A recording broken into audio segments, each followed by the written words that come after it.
What's going on, everybody? Adrian here. Welcome back to the Twitch channel. First Twitch stream of 2019.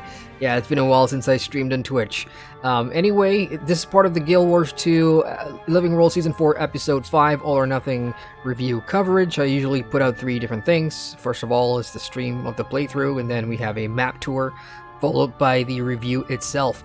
Now, I'm done with the review. Finally, I got done with it yesterday, so I thought tonight would be a good time to put this out. Let's do a little playthrough of the map. Let's do the meta events. I'll talk about the achievement collection, the Dragon's Blood weapons, of course, and I'll take you around doing the daily heart tasks with one of my alts just to show you guys what's happening on this map. And there's a lot happening on this map. I'm waiting here because in about 4 minutes we're going to start the first meta of Thunderhead Peaks, which is the map that we're currently on for the episode. Now, first things first, here's what I'm going to do. I'm going to have to test my overlays for Twitch because they're not porting over from YouTube, so it's a pain in the butt. Anyway, those of you on YouTube, this will be ported over maybe Friday after I get done with a couple of things, because there is, of course, still that Elder Scrolls Online stream that's going to be happening in about, what, 7 hours from now? 8 hours from now, so I'm going to be staying up all night for that, so I'll probably make a video about that first before you guys will see this here on YouTube. So, yeah, unfortunately, that chat overlay that I have at the top left isn't really moving, even though I'm typing stuff in chat. Let's try that again. Ooh. Yeah, that worked. So that should get rid of that. So what is the first meta all about? Well, Thunderhead Peaks, if you guys follow the story, and yeah, there's going to be some spoilers here. It's been, what, a week now since the episode is out. I'm not going to go into the fine details, but you guys should know what happens through the story if you've played this episode already. But Thunderhead Peaks is the place where we come to forge sort of or to get a new sort of weapon to take down Kirill, the Elder Dragon, who's the antagonist this entire Living Roll season, and we get it. So what's happening on this map is that we're helping the various different allies that have come with us to this map to fight the dragon once and for all, and they're involved in various different things. So over here we are reclaiming Dwarven artifacts, and over here the Corsairs ran into a little bit of trouble, as with the Zephyrites, so we're helping them, you know, regain supplies and whatnot. And at the bottom here we have the Dredge, who are, you know, gathering oil and all that stuff for the war effort, so we'll go down and help them get that. So there's 2 metas I mentioned, right? The first meta is where we're at Thunderhead Keep, and we're going to be storming the keep, trying to take it back from the Branded, who has overwhelmed the area. And it's a fun meta. We'll check it out in a second. And at the bottom here is all about reclaiming oil. And that's what the 2 metas are all about. And they are connected to the Dragon's Blood weapon collection that I'll be talking about real soon. So we're starting up in about a minute. If you haven't played on this map, there's a POI, a point of interest, and a vista that's kind of locked behind the door. So you can't actually get into the main Thunderhead Keep area without doing the meta. So it is meta gated. You don't have a choice but to do it. The other way, of course, is, well, there is no other way. You have to do the meta if you want the map completion, and you definitely do want that if you want a chance at, you know, getting a key for your loot boxes or whatever. So we're just waiting for Logan, Ridlock, and Canuck to get up here, and these 3 characters are the ones that are going to be storming through the keep alongside all the other allies that we have. So we do have the Pact, Sun Spears, the Awakened, and all that folks. To the south it's Bram, Rox, and one more Boudica that's going to be helping us reclaim the oil. So that's the signal. Your allies are preparing to retake Thunderhead Keep. That's the signal that we need. So what's the timer on this? It's every hour on the 45th minute. One of the 2 metas will start. So at 9:45 p.m. for me, you can look at the bottom of the map here, it's 9:45 p.m. That's how I know this is going to be the Keep meta event, whereas 10:45 is going to be the Oil meta event down south. So that's how I remember it, but it's every hour on the 45th minute. Do we have enough here? Both the meta events in this map, unlike the previous map, which, you know, had a giant Shatter Dragon event, which was, you know, one of my favorite things. Here's the Resonating Crystal, the Resonance Crystal that's being pulled by an Exalted. We're gonna use this thing to harvest all the Branded and use that as a weapon. So this meta, you know, does play into the story a little bit, which is a little fun. This requires quite a large amount of people. It can be done in less than 10. No, it can't be done. I take that back. You cannot do this with less than 10 people. And I'll explain why in a sec. I just hope the entire day today my ping has been crap. Yeah, there you go. 317 ping. So there's definitely going to be some skill lag. And if I DC and come back to an empty map, I am so going to be pissed off. Alright, here they come. And reinforcements are steady. Good news is, plenty of bodies to charge that resonance crystal. Bad news is, if we lose any more ground, we might lose the forge. Then we make our stand at the keep. Thin out their numbers. Clear a path for the crystals. We'll need able bodies to cart out the goods. Make sure your people are ready. I know just the soldiers for the job. We'll wait for your call. Yeah, I'm gonna give all the other players up there a head start, so I don't just lag out immediately. Anytime now, boys. And there you go. The door's open. Squads, spread out and work fast. And there's a lot to be done before that brand. The first thing you'll notice is that there is a sea of branded that is just gonna pop out here, and this becomes an all-out fight. I'm going to open the map right now, and this is what needs to happen. We're going to have to clear all the branded in the cross-swords area before we can actually start putting up defenses and everything, because there will be a counterattack coming. Oh, jeez. Now, let's get out of all that crap. So, obviously, the more players you have, the better this is, because it is going to be a timed fight. You have 20 minutes to get rid of all these ads in the area, because there's 3 phases of this fight. This is the first phase, and this is, you know, reclaiming the courtyard or whatever. The second phase is defending the area from 2 sides. You see those bridges? There's one there and there's one there. That's where the branded counterattack is going to be coming from. And what needs to happen is that there's 2 crystals planted under the bridge that needs to soak in the energy from the branded whenever you kill them. So that needs to happen fast, and before the 10-minute mark, preferably, because the third phase is a big final fight with a boss monster. I forgot the name of the damn thing already, but it's hard to kill, and it hits like a truck, and there are mechanics to it.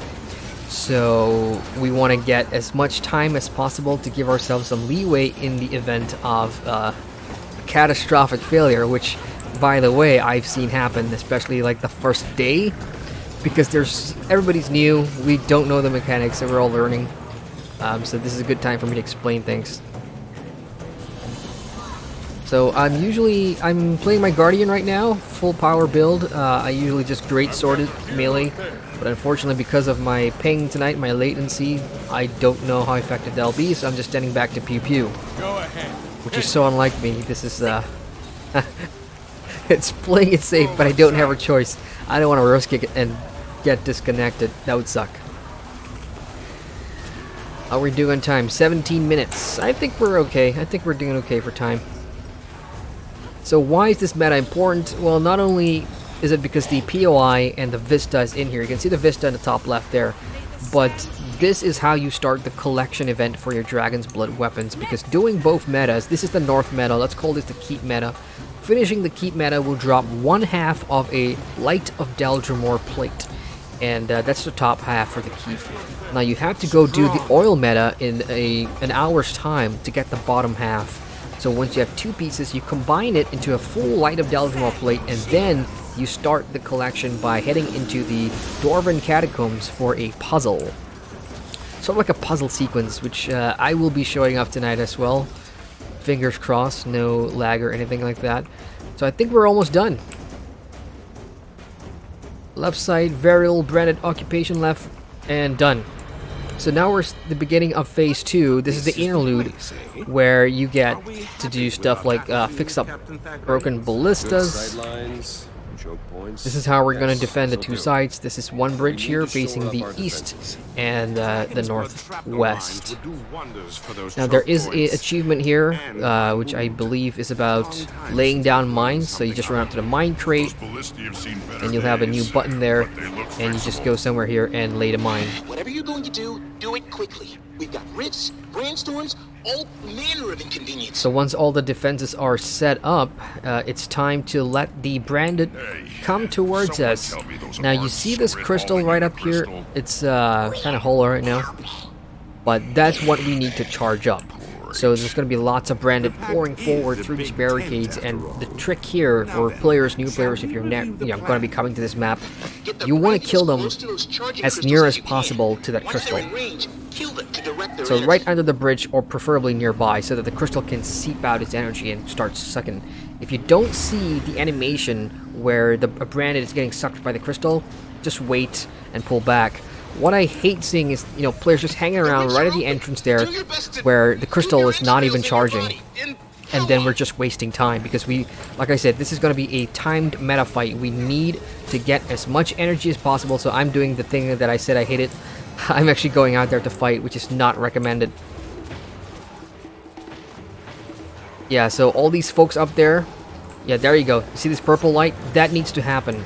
So the more we kill under the purple light here, the faster the resonance crystal is going to charge. And the faster we can prepare for the final boss fight for phase 3 of this meta event. So you see there's like 3 people out there that's just engaging all the ads. That's not what you want to do. You want to have the branded crystal charge these mobs, so unfortunately that tends to happen.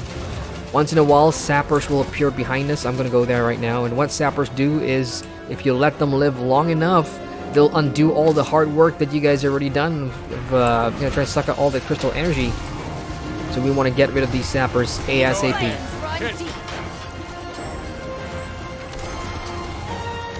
We have 14 minutes on the clock. Gosh, I really do hope we have enough time. Like I said, the final boss fight can be a real challenge. Especially this phase. Look, we're not even charging. We're not charging. Am I appearing offline? Is that what? Yeah, I think I am.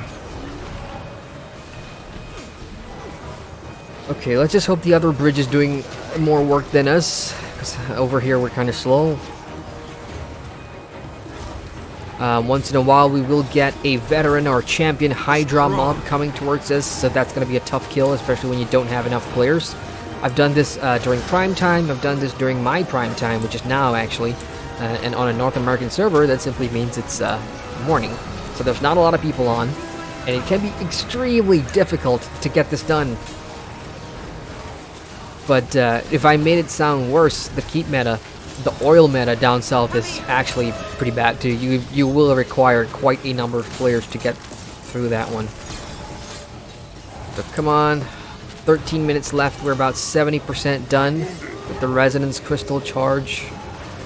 We got people dying there. I mean, I'm not gonna pick them up.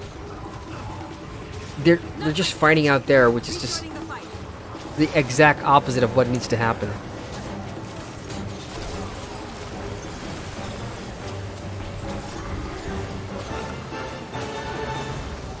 Still 70%, it's not moving.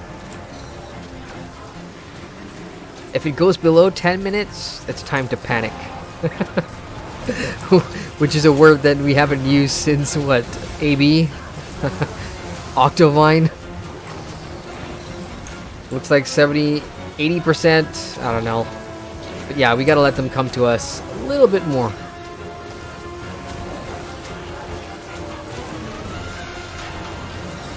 Yeah, now we're talking. Okay, as soon as that bar charges up and fills up, we have to go and get rid of a Rift Stalker now. We need those breaches sealed. I'll send in the Sprint Cavalry. The brainstorm's coming in fast. So it's a pretty fun meta because it's a push and pull event. We're defending, we're taking, we're defending, and now we're pushing out into the branded area. And there is a champion branded Rift Stalker there. You can see him right there. And there's 2 of them. One for the bridge that we were not defending, and the one that we're on. So like again, the faster we get rid of this guy, the better for everybody, so we can get started on that boss fight ASAP.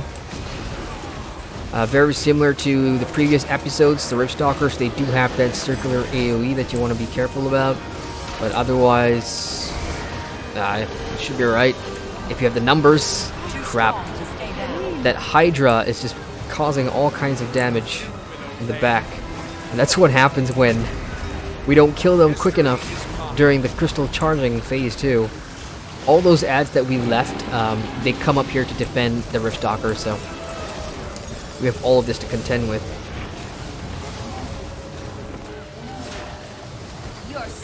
Come on, 25%. 22%, 21, 19. Oh, let's get out of that. 11, 10, 9, 8, 7, 6, 5, 4. Dead? Yeah, dead. Cool. So once the Riftstalker goes down, there's not much to do here. Just we're gonna glide back into the keep, and that is Wrathbringer is the name of the final boss for this meta. He's a real pain in the butt. So what's gonna happen here? Remember the Dragon's Blood spears that we got from the main story? We are now going to grab a bunch here now because there's so many people grabbing it at once. It's gonna take multiple tries before you actually even get it in your inventory or get the button for it. That's why people are still here, just kind of chilling out. You gotta take turns to pick up the Dragon's Blood spears, which is kind of crazy. Let me try. Yep, I'm not getting it. So there's a bit of a lag here.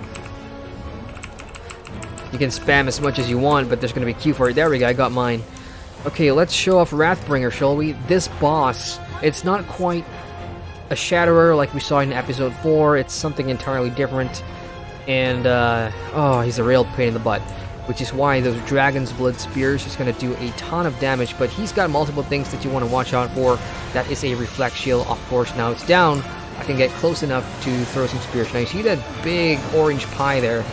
That is something you do not want to stand on, because that is a one-shot. If you stand in that, you are dead. So for melees, like if I was in my DB, if I was in my FB, sorry, my Firebrand, it'll be a little bit more easier. So that's the Reflect stage, and he's shooting out some stuff at you. You want to block that. If you do hit him, you'll get a daze of some sort. But yeah, just start throwing your spears. That's like a... oh shit, I'm so dead. I don't have enough energy. Oh, that was close. Look at that. Look at the amount of people that just dropped from that one skill that this Wrathbringer has. So, can you imagine, like, I think we have at least about 30 people here, 40 people. On more M-tier maps, can you imagine how hard this fight is going to be? And I've been through that. You know, we've had maps where there's not enough people to run this. So, oh shit, get out of that. Get out of that. Yep, too late. The last thing you want to be doing is walking backward. And I was playing World vs. World, and the commander I was running with, you know, he had some great advice. That S key that you use to move backwards, unbind it, get rid of it. If you want to get out of stuff fast, you just turn and run. That is always going to be the fastest way. Alright, I've got 3 spears. They're doing about 40 to 50,000 each, which is why those spears are so handy. So what happens when you run out? You'll notice a lot of players that are going to go run back and forth to get more spears. And I'm going to do that right now. Let's grab some spears. Let's recharge. There we go. Stack of 10. FPS dropping. What's my FPS at? 19. Excellent. Fantastic. Okay, yes. As for his health, he's at 28%. Yeah, we should have this in the bag. No problem. With 7 minutes to spare. And that 7 minutes is going to be pretty important too, because there's a looting phase, obviously. Okay, shields down. Let's throw... oh, crap. This guy's smart. Yeah, stay out of that big pie. That is a one-shot. 12%, 11%, 10%. I'm just throwing my spears. Okay, that's the shield up. That's the reflect phase. Get out of all that crap. And down. Okay, finish him off. And done. He's dead. In point of fact, no, that is not all they've got.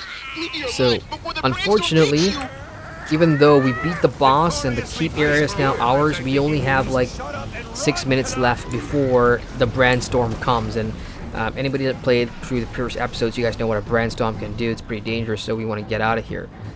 So, we go down to the middle here and loot the chest. This is where you'll get your top half of the light of the Deldrimor plate, because I already did this earlier today. I'll show you what it looks like in my inventory. There you go. That's the top half of the light of the Deldrimor plate. And you can only get 1 plate a day from both the metas. Combine them into a full plate once a day and go loot the Catacomb chest. That's what the top meta is all about.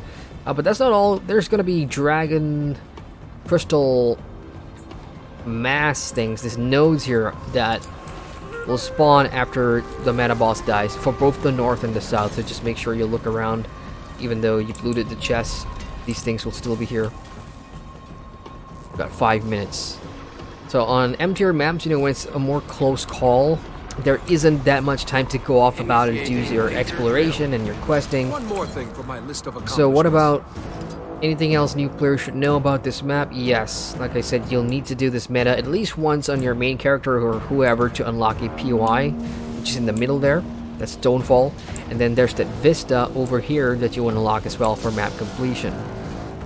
Now, other than that, for the achievement itself, once you've unlocked the recipe for an achievement, oh look, a Dragon Crystal node right out of nowhere. This is where it's a little bit more risky to go out on your own after the boss dies, because there could be veteran, elite, or champ mobs sometimes just lingering about. Now, oh, there's another one. But I'm heading to the area where I'm going to point out. It's going to be pretty important, especially for those that are doing the Dragon's Blood collections or thinking about it. That thing there, that heroic font, you'll need to interact this thing with a vision crystal to complete your collections to get the legendary version of the Dragon's Blood weapons.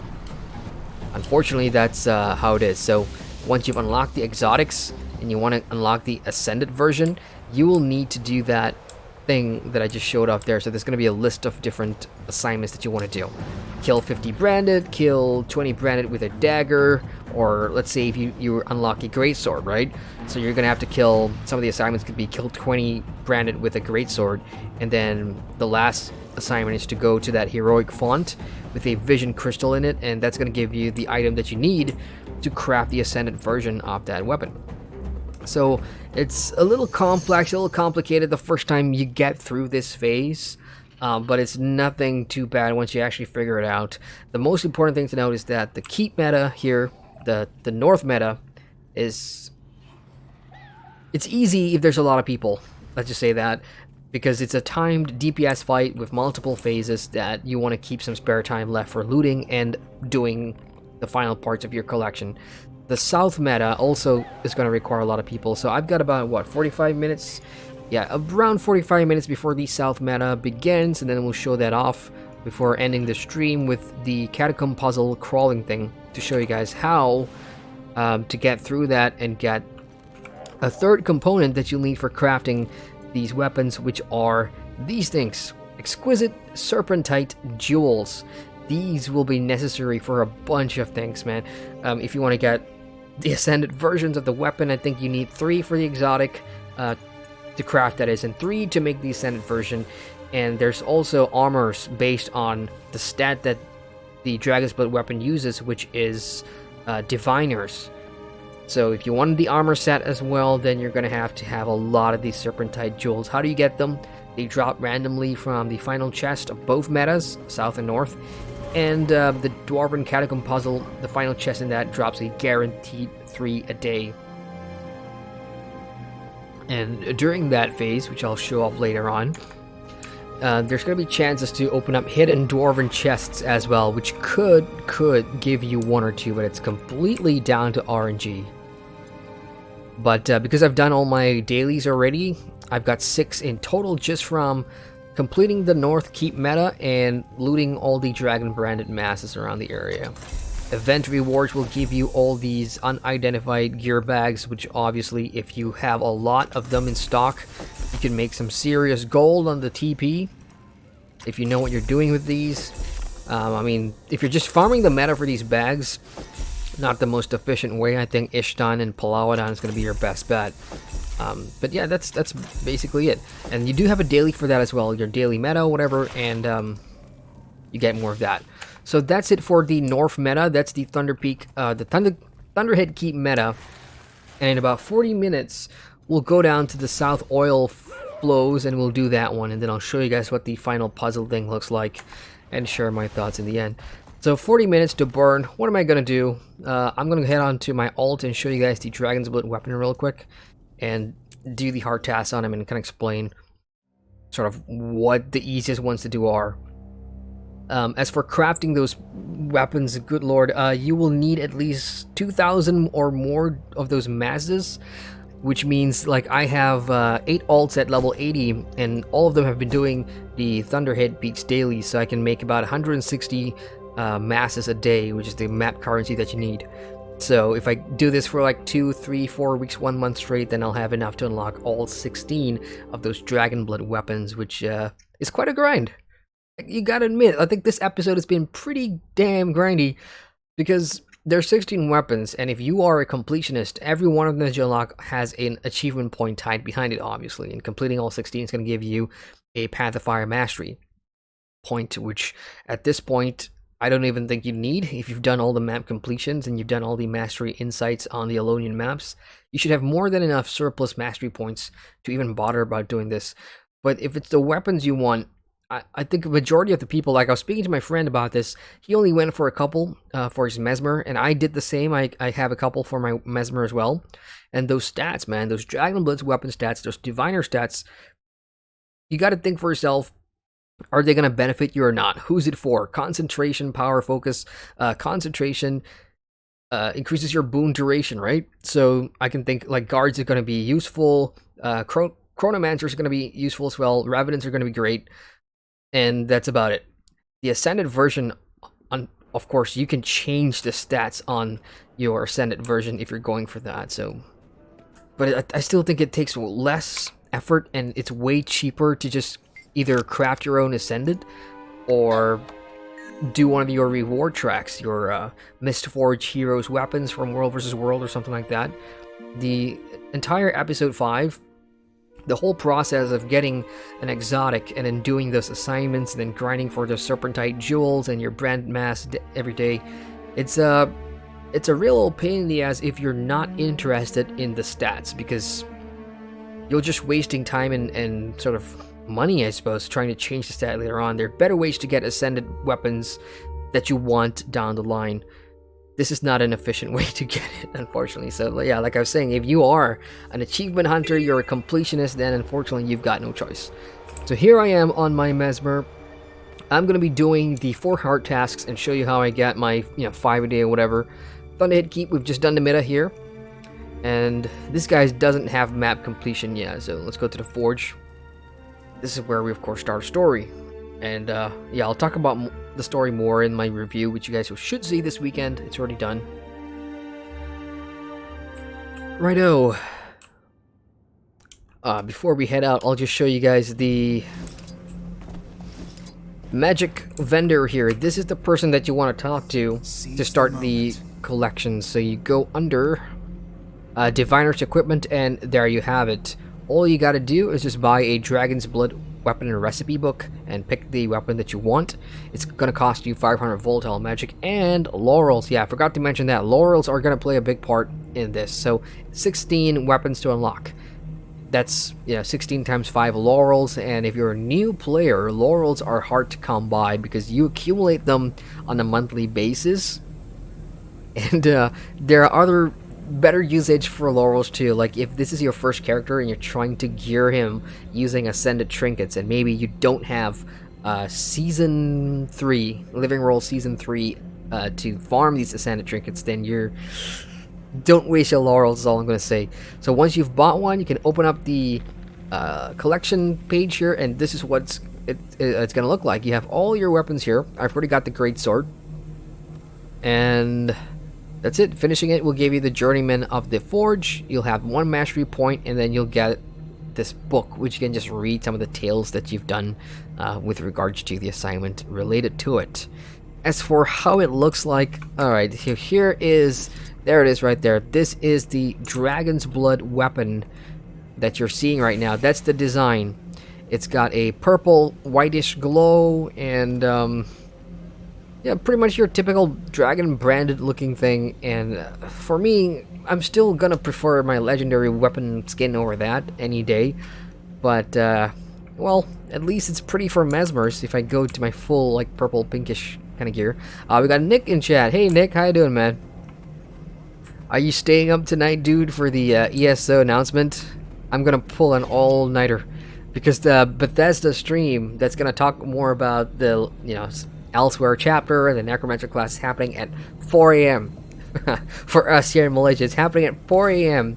So I'm gonna have to stay up all night, and of course right after that I'm gonna be making a video, you know, everything you need to know about the Elsewhere chapter. So yeah, stay tuned for that. That's why I'm kind of streaming tonight. I need to burn time. I need to burn time until the Bethesda stream. So here we go. This is the first hard task in the area, and this one is very easy. If you're here trying to farm for your daily branded mass, you see all these thirsty pack soldier, you can get him some water. Ignore all of that. Just go to these depressed looking pack soldiers. You'll get a special button, and you're gonna hit that. I believe in you. And that's that. You fill up that bar to a full green meter, and then you can go and cheer up that large mob over there. So that's what you usually do. This is not going to take you more than 2 minutes maximum. I highly recommend just sticking to encouraging soldiers here. Stories about what we did For a story perspective, they're all kind of down, and like I said, these people are from everywhere. You've got pack soldiers, you've got Olmacan, you have the Char guys, you have Corsairs, and all that stuff. So hearing the dialogue in the background is pretty cool as well, because it's all kind of, you know, different. Always thought I believe in Okay, you. one more small fry, and then we can start getting the big guys. Yeah, there we go. Alright, so my bar is full right now, right? The green meter. So this is what we do. We head to a big chunk of Corsairs here. Listen up, you and look at my glassy-eyed progress in the hard donash. task go. I want you ready. I want you hungry. Today we're gonna shish kebab a dragon. So this is the fastest way to get rid of this task. Eyes up. The pack's got one job today. Putting an end to Kralkatorrik. Let's not keep him. It's hard Done. to keep fighting, but I know you have it in you. That's it. That's just the commander, just, you know, pep talk. Pep talk for the upcoming fight with Kralkatorrik, which unfortunately doesn't go the way we want. That's the first hard task done. I'm sitting on about 1,000,007 karma. I haven't really crafted any legendaries, so I've got a lot of karma to burn. So as usual, I'm going to buy 5 branded masses, and I've got 8 alts, so do the math, 160 a day. Dismissed. So that's the first hard task in this area done. The story's basically cheering everybody up, making sure that the army here in this area is fit to fight Kralkatorrik. That's what the hard task is about. Let's move on now to the Deldrimor ruins, where I find this is more interesting from a story perspective, and in fact, on how that affects the map. So we know this is a Dwarven area. This is part of the first Guild Wars game. There's a lot of history involved here, and we only have a couple of dwarves left alive. I mean they're stone now, and this guy, Roban, is a head that's being carried by. This is pretty funny. So that's one of the last remaining dwarves in the Guild Wars universe, and he's been held, you know, in someone's hands, and he talks. So we are doing an excavation project here, or the priority is there's lots of Dwarven artifacts on this part of the map, and we've got the Skrit here to try and help us, and that's proving disastrous because Skrit and shiny things don't go along. So in this area, what you're doing is you're going to be helping the priority dig up all these artifacts, and you're going to be turning that in. So we'll do some of that. In the meantime, check in the chat real quick. Nick says, nah man, need my beauty sleep. Are they releasing another 7-sec teaser? No, tonight's going to be the full trailer. Tonight's going to be the full cinematic reveal trailer for ESO, Elsewhere, and the Necromancer class. And for everybody that watches the stream, if they hit different milestones, so at 70,000 viewers, they'll give everybody a free gift. And I believe you don't have to be watching the stream. I think they're just going to give everybody, you know, whoever that owns an ESO account, they're going to give away these gifts. Okay, if you drop dead like that, that simply means that is an ice worm, so just get rid of that ice worm. All of this counts towards the progress, of course, and they do drop these small artifacts. You see that? Those things will be turned in at Roban to help with that, but I don't usually do that. I just, you know, move on until I've gotten full completion there, so that tomorrow, if I don't feel like doing it, I'll just turn in everything that I've got. Distracted scripts, unfortunately, means they're slacking on the job, so they're not working. So just kicking them in the butt will give them a little bit of a push to get back and dig up all these artifacts going on here. So this task is what I find, for me, the easiest to do. There's other variations of stuff that you can do here just to make the progress bar go a little faster. So one of them is you'll see veteran worms up around the area. There you go, veteran ice worm. You can kill that, and that's going to give you a chunk of progress faster. And there's another area down there which involves catching some relics that the Skrit is throwing. Okay. You know what? We'll go do that real quick. I'll show you guys that. So down here, what's happening here is that we've got Skrits throwing different things in the middle, and we have to catch it before this damn artifact hoarding Skrit catches it first. It's a pretty fun thing. It's fun, but unfortunately, it's pretty time consuming. So let's wait and see. Any four just going to be throwing stuff at us? Okay, there we go. So the thing is, you have to knock him out cold so that he doesn't interfere, and I've just caught that thing. So what is it? This is a tablet piece, so a tablet piece needs to go into a tablet container, and that's how that works. You want to stand in the white line before the Skrit throws it, and he does change the location pretty often, so I missed that one. Oh, the Skrit took it from me. Damn you. Okay, that's pretty close. Alright, what is that? That is a weapon part, so that's going to go into a weapons container. So you can see why this is pretty fun, because, you know, it's all about catching things. And it's not for me, though. It's not the fastest way. So for me, the fastest is still digging up sites, collecting the artifacts, and turning them in when necessary. So there's a couple of tricks here. If it's green in color, that means a Skrit can pick it up. So I'm hitting my call Skrit button here from the special gun that I picked, and that's going to do the job. If it's yellow, that simply means it's an artifact that you can pick up, or it's going to be a worm. If that's yellow, this could be a worm or an artifact, and it's an artifact. So that's what this heart is about. I think I've done all of these about, oh gosh, close to 100 times now in all my 8 alts since release, so I've pretty much wired the most effective way for me to grind my daily branded mass. I'm almost done, by the way. You're checking in chat, more. Nick says, oh yeah, it's 15th already, I can't watch at 4. We'll be deep sleep. What you can do is you can actually sleep now. You can sleep now and then set an alarm for 5 o'clock or 4 o'clock, and then just wake up, watch it, and then go straight to work. I mean, I'm pretty excited. I'm really excited to see what ESO comes up with next. Alright, so you have an option to turn in all the artifacts you found. I suggest don't do it, because just hold on to it, and once you've accumulated enough, you know, you're going to make future days of grinding the daily branded mess so much more easier. So that's this area done, the entire artifacts, and there are, you know, individual events that happens here as well. Like there's one going on right now. I see a commander here for it. Let's go check it out. For me, this area, if it's take back the Deldrimor ruins is what we're doing. This event has always been bugged for me. What we're going to do is we're going to break out some of these priori people from some crystal prisons, like I see one down there. Thing is, I don't usually get credit for it. So I'm not sure if ArenaNet has fixed that bug or not. Let's go and take a look. So here is a brand crystal. Go ahead and get rid of that one. Somebody down here. Hang in there. Nope, that person's dead. Sorry, couldn't get to you in time. Oh, I'm about to go to. That's just too many. Run!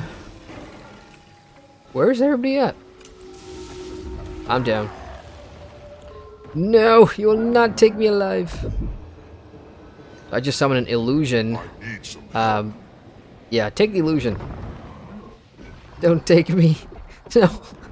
I'm gonna have to do that again. Oh, dead. Yeah, that's what happens. Ugh. So, I broke that branded crystal. There is an achievement for that which did not progress, I believe. So let's go under Story Journal. All or Nothing. And I believe it is called, yeah, different kind of shatterer. So it hasn't counted for me. I think I have destroyed at least maybe 4 or 5 crystals since launch, but none of that has counted for me. So I don't know if this is a bug or not. I think it's a bug. So let's stick with other players and let's see how that works. Maybe hitting on a crystal that somebody else has hit on is going to get me a better result, who knows. Nope, crystal event's done. All that's left is the champion Riftstalker, which is a boss fight up here somewhere. Yep, there he goes, he's right here. Waiting for backup. Okay, check in chat real quick. Nick says, as much as I love ESO, I love my sleep even more. Fair enough, fair enough. We got Galathril in chat. Hey, Galathril, what's up? Galathril says, hey, finally get to catch you stream for a change. Nice, awesome, thanks for catching the stream. Yeah, I mean, it's the start of the year. I was more active streaming last year. You know, lots of things going on. But I'm gonna make it I'm gonna try and make more time for streaming. There's just so much going on in terms of putting out videos and making reviews and working on multiple projects too. But yeah, glad you can catch the stream. Just to recap what I'm doing here, I've showed off the 2 metas. I'm going to be showing off the Dragon's Blood weapons, you know, collection thing, and how to do the Dwarven catacombs and the daily heart tasks, which I'm currently in the middle of doing on my alts.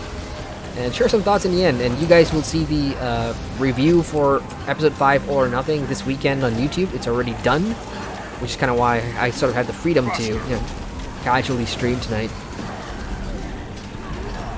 And try and get some practice on my Chrono altar, because I haven't played him in a while in a group environment. So this Chrono guy, this Mesmer mine, this is a Palawadan Ishtan farming guy. Like, I never bring him out for, you know, PV or whatever, but because the heart tasks on this map is like pretty dang easy, you could bring like a level 80 freshly tuned with no gear at all, like in green gear, and you still be able to survive some of the easier stuff here. I think the most challenging thing you'll have to do is probably kill one of those ice worms that you dig up, or fight some Corsairs, which is the next part. So we've done that map, we've gotten that as well. You get a branded mass. So now the third part, Deldrimor Ruins, is now done. We're heading to the Hundar Pike where the Corsairs are. So I'm not going to waypoint there, I'm going to just take a fly there and show you guys some of the scenery, I suppose. I mean, when I came here for the first time, first impressions after doing a lot of these map metas and events and heart tasks, this has to be the biggest map this episode, or this season I should say, because if you take a look at the Jahai Bluffs, which was the last episode, let's just go find that real quick. Jahai Bluffs. So this is Domain of Korna, that's episode 3. It's just that, and then you have the Jahai Bluffs, which is episode 4. It's just there. Episode 2 is over here. This is the no, this is episode 1. It's just that. It's pretty small, trust me. And then you got the Sandswept Isles somewhere here. In comparison, Thunderhead Peaks is just huge. You have all the way north, and then moving into the midsection down here.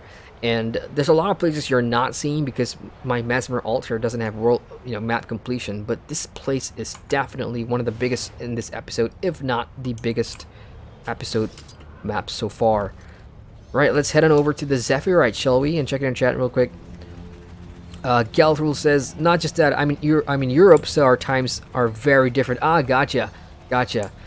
Yeah, Twitch streams, because you know, if you look at the bottom of my channel, you'll see like I have from last year's January my old timetable, or the supposed timetable, which was going to be every Tuesdays at 9 p.m. for me, and every Friday at 9 p.m. That was the supposed timetable, which I have not been following. I'm not proud to say, but you know, I stream when I can, as I said, and the 9 p.m. streams are pretty popular with those of you know, folks in EU and Australia, because it's during a time where they can watch. So glad you can catch it in these times.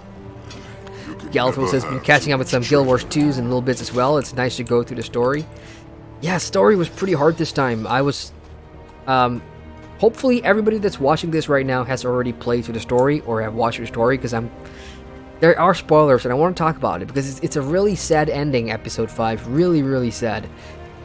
And parts of it well done, parts of it I feel like ArenaNet just come here.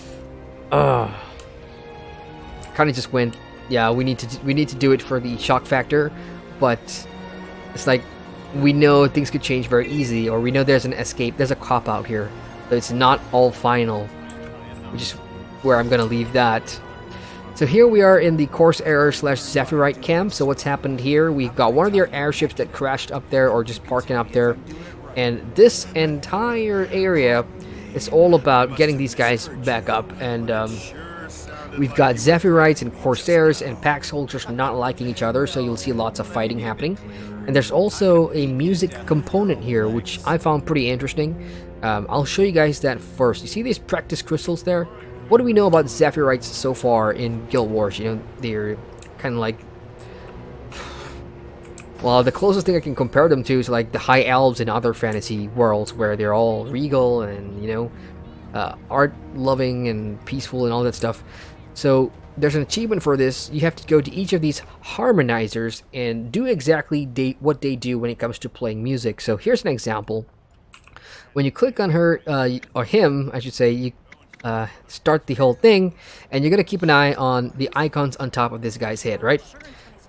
So that's green, so that's 1. That's blue, so that's 3. And that's yellow for 4. And of course, he does have that choir thing as well. So we got 1. I'm going to play the flute here just to recap. And 3. And 4. So that's phase 1, and you do have some progress on the top right, you can see. Now, the second part is going to give you the most experience, but there's 4 notes. So that looks like a 2, that's red. That's green for 1. 2 for red. 4. So it's 2, 1, 2, 4. 2. 1. 2. 4. And that is done. So there's about 5 of these Zephyrite harmonizers scattered around the area. You want to find all of them and play their music tunes to get an achievement. This is pretty time consuming. So the real fastest way to get rid of this hard task is to actually fight these angry Corsair soldiers that are fighting out here, just to break up the fights. Unfortunately, another player has done them all, so they are now at the reset phase. It's gonna, okay, that one. So that's how you know they're fighting. They turn yellow. All you gotta do is just get in there and break up the fight. It's like, hey, we're on the same side. And still not done. Done. Yeah, so that gives you a chunk of completion. You want to take down an elder and the thing is, help us get the supply a lot of the other players also know this, so that's why you'll never find it. This guy's gonna camp there. Yeah, he's gonna camp there. I mean, you can tag another player, but you can tell me if I'm doing it right. Or I'll show you guys another way. The other way to progress this hard task is to go on and get supplies. So you can go across to this area and you'll see all the supplies here, right? Pick them up. The thing is, you will be under attack here from branded mobs. This one you'll need about, say, 10 to 15 Corsair supplies and turn in before you get a decent amount of progress on your hard task. But the good news is that they're everywhere. Oh, you know what? I just saw a Dwarven chest down there. Look, Dwarven chest. These are achievements for the map, which you can get an achievement point for. There you go. And they give you branded mass as well, so you want to keep looking out for that. Now, getting back up again is going to be a pain in the butt. So let me check in on chat real quick, see what's going on. Gelthor says, I've watched you, haha. Yeah, I'm sure I've interacted with you in the past, too. I'm just saying for the benefit of others that I've been away for a while. Alright, I'm screwed. I'm going to have to go back to the waypoint. Checking into chat, we got Black Ray HS. Hello, he says, it's sad if you believe it's real. Which one? What are you talking about? You talking about the... Well, I'm not going to say the name. Okay, you talking about Scion? Is that what you're talking about? Yeah. I mean, it's temporary. I'm sure it's temporary because there's been lots of theories out there about what's happened with the Scion and why it's not permanent. So we'll see.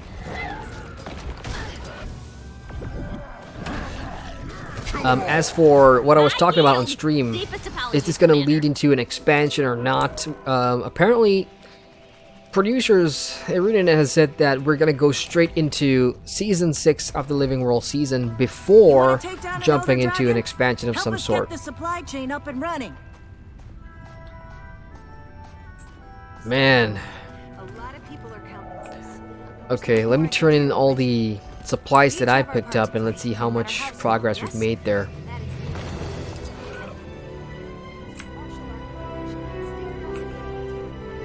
quite a good chunk. So one more fight to break up and I think we're done. This is the hard task, the Zephyrite one, that's going to be the most time consuming. The first two that we've done in the keep, rallying the soldiers, and then the Deldrimor fort, picking up, scanning for Dwarven artifact. Those are the fastest to get through. It's just this part that's extremely slow because of the respawn timers on these soldiers. Takes quite a while. Yeah, you want to look for that as soon as they start up their petty bitch fight chatter here. Then you want to get close and start camping them. But it sure sounded like you. All right, check in chat real quick. Black says, teach them that violence is bad, but beating them up. I'm gonna beat you to death with your own legs. I know, right? Oh, I'm caught in the crossfire. Hey, it's the commander here. Oh, you stunned me. Well done, well done. All right, Commander. That's done. That's about it. So if you took out that phase where I had to go and gather supplies, break up 4 fights and you're done. So let's go ahead and buy my branded mess. You want to take down an Elder Dragon? Help us get the supply chain up and running. I've got about 380 in the bank right now. And I have 7 alts to go, which is probably what I'm going to do while waiting for 4 AM to come so that I can watch the Elder Scrolls Online stream. So the final part is going to be down here in the Revolution's Heart Waypoint, which is also the start of the Southern meta, which is what I'm waiting for. I've already showed you guys the Northern meta. So let's go ahead and move down to pass by the time. I suppose I'll just fly there and check it in chat some more. Galthrul says, yeah, you did see me in the past as well. It was on a Lotor stream. Yes, it was for the legendary server stream, wasn't it? Yeah, I remember. Yeah. Thanks for sticking around, Galthril, and you know, coming back when I went live, because I'm sure a lot of people must have been like, oh, this dude so focused on the YouTube channel couldn't be bothered to stream on Twitch. I'm just gonna unfollow the Twitch channel. I wouldn't blame you. I really wouldn't blame you guys for doing that. It's really, I try my best to make free time to stream in between everything. It's just a lot difficult. So 2019, I'll try again to bring that back. But for those watching or still here, we're going to be watching. Hey, thanks for sticking around. I do appreciate it. We got War Saints. Hello. War Saints is another season of how many episodes? Unclear for now, but if it's anything to go by over the last season or so, I think... I don't know, 4 or 5 episodes. I mean, I'd settle for 3 episodes, but if they were big chunky episodes which are expansion worthy, because the way I feel it, or I'm just gonna park here because I'm gonna say something that could be quite controversial. Okay, I think we're coming to the end of Guild Wars 2. Not like the game's gonna die, but I get the sense that we have maybe a couple more, 3 more years worth of content. Episode 6, maybe another expansion, and then like a final episode or whatever, and then I think there could be a Guild Wars 3. And this is just pure speculation on my part, but I feel like we're coming to that phase where I think we've kind of burned out all the story components that's been building up even since the first Guild Wars, and we've checked out a whole bunch of things, and I think Guild Wars 3, if it does come, could be an interesting time for Guild Wars 3, but even if it doesn't, that's cool, because I could play Guild Wars 2 forever. I could play it for a long time, and I'm sure it's got longevity. There could be so many more stories to explore beyond just, you know, fighting the threats of the world in your Monster of the Week scenario, which is what's been going on for a long time. Just keep in mind that Guild Wars 2 has a ton more characters and backstory and plot, and there's a whole bunch of other people that have just gone missing and haven't come back. Zoja, think of that. You know, so yeah, lots to ponder here. So what is this area all about? This is, like I said, the Dredge area, where they are helping the war effort by getting oil and all kinds of things, and your hard task here involves cheering them up. So a lot of them have lost friends to the branded, so you see all these discouraged Dredge excavators, you just talk to them and find the right option. So he lost his best friend, so my response would be, and if you were here, he would thank you for killing him. You did the right thing, because when you're branded, you're kind of like a zombie, right? You don't have a mind of your own. Kralkatorrik kind of, the dragon who branded you kind of has control over your mind and body, so they're already dead. There's also a fishing component to this quest, which I find pretty interesting, because Guild Wars 2 doesn't have a hobby system where you can fish. So this is one of the ways where you actually physically fish, and it's pretty funny. I'll show you guys that real quick. So, okay, this one, yeah. I'm not gonna read everything, but because I've done this so many times, it just comes naturally. So what does fishing look like for this part? We have, I believe that's salmon. I always get it corrected when I say it's salmon. Salmon.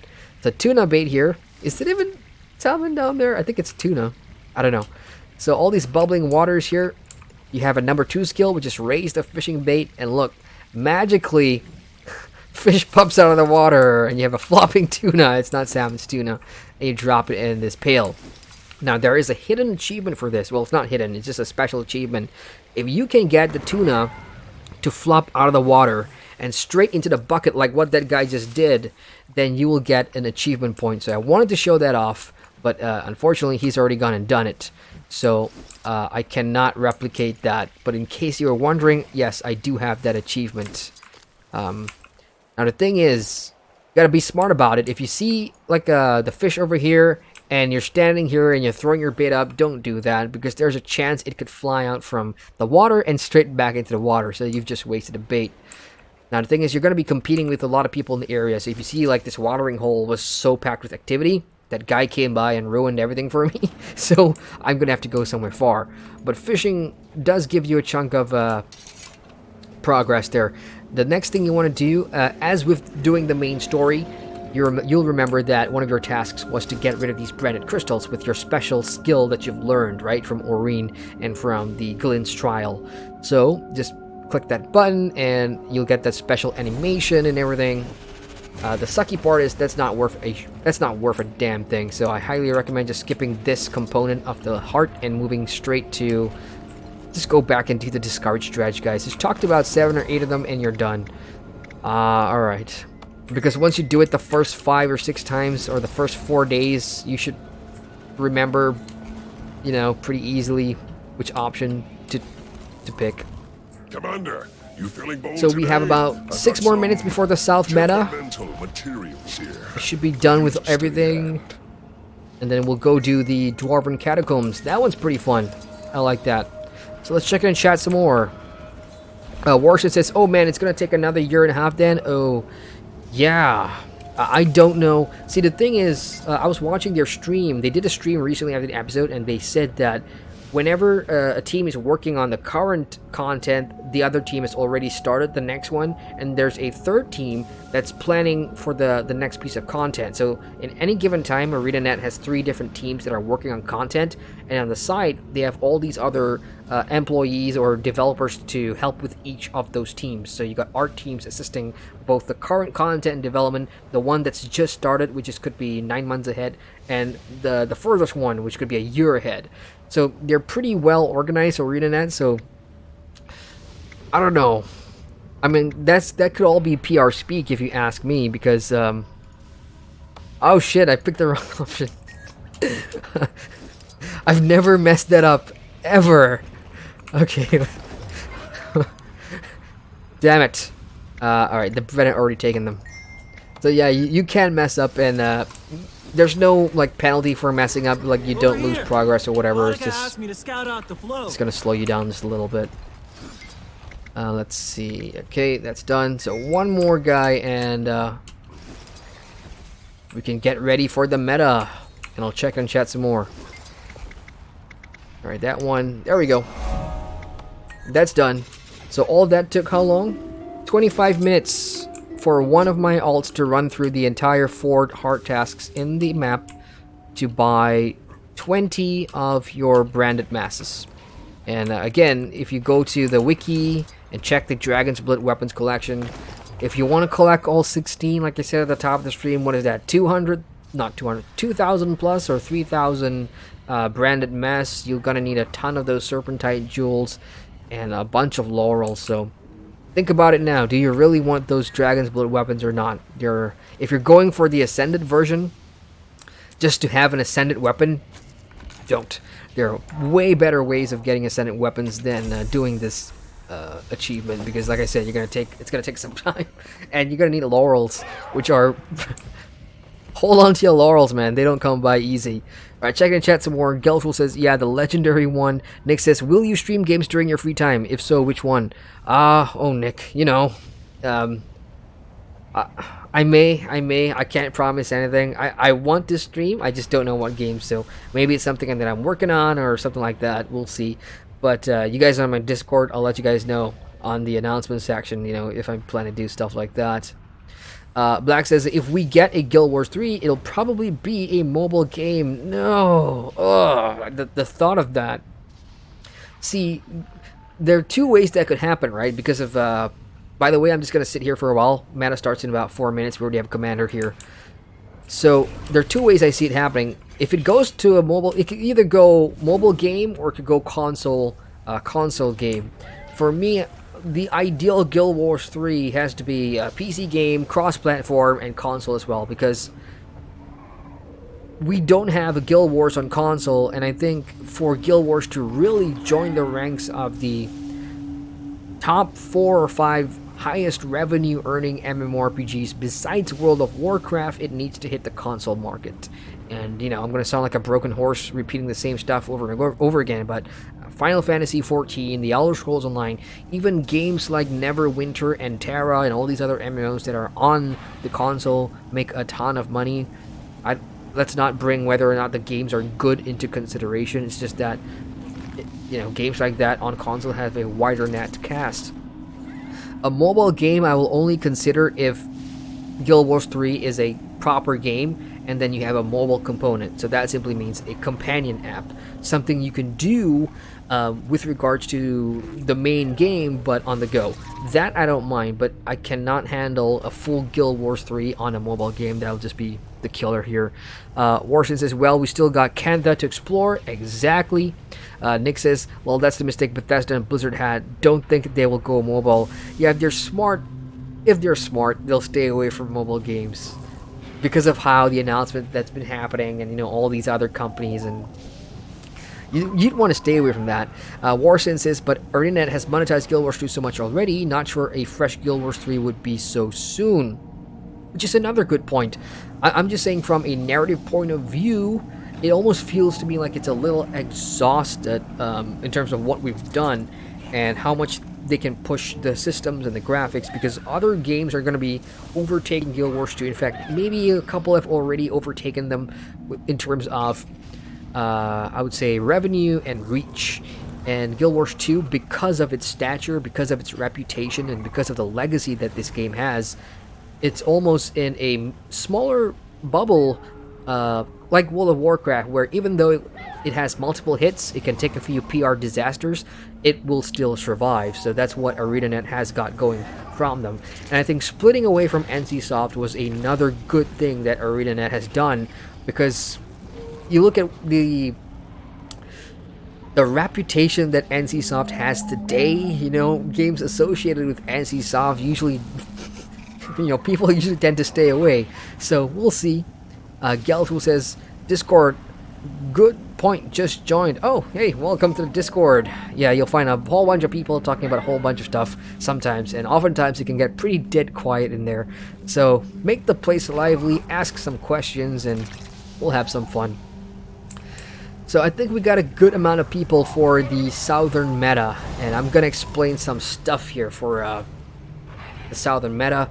Again, it's all about the oil. When is it never about the oil, even in real life? So what's going to happen here? Oh, I see Discord popping in the top left. And the thing is, I see Twitch picking up my Discord too.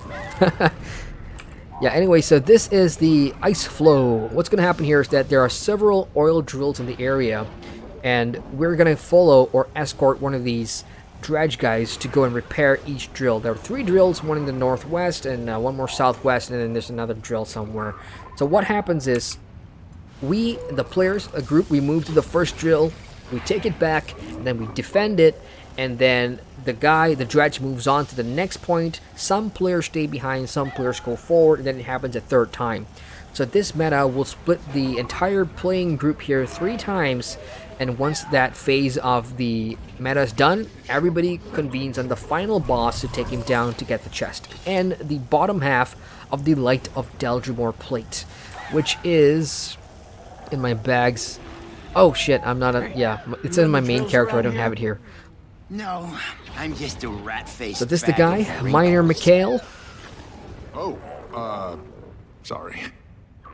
The thing is, we got a dragon to kill, and to do that, we need oil. Likely story. To craft weapons strong enough to hurt Krakatoric, we need your oil to quench the alloy.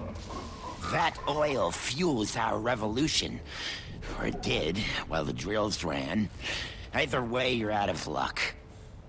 Wait, I used to be a miner myself. We can help you fix those drills and get the oil flowing for both Lots of of us. oil chat. No, you can't. Our branded comrades are all over the place. Enslaved yet again after our long struggle for freedom. We can give them peace. Yeah, we've been Come on, start already. You know, the worst part about this, the first time you do it, story's great. Follow me. The 10th or 11th time you do this meta, you're like, damn it, just start the damn thing already. But yeah, like I said at the top of the stream, both metas, North and South, keep and oil flow, you want to do them daily if you want to get the full achievement.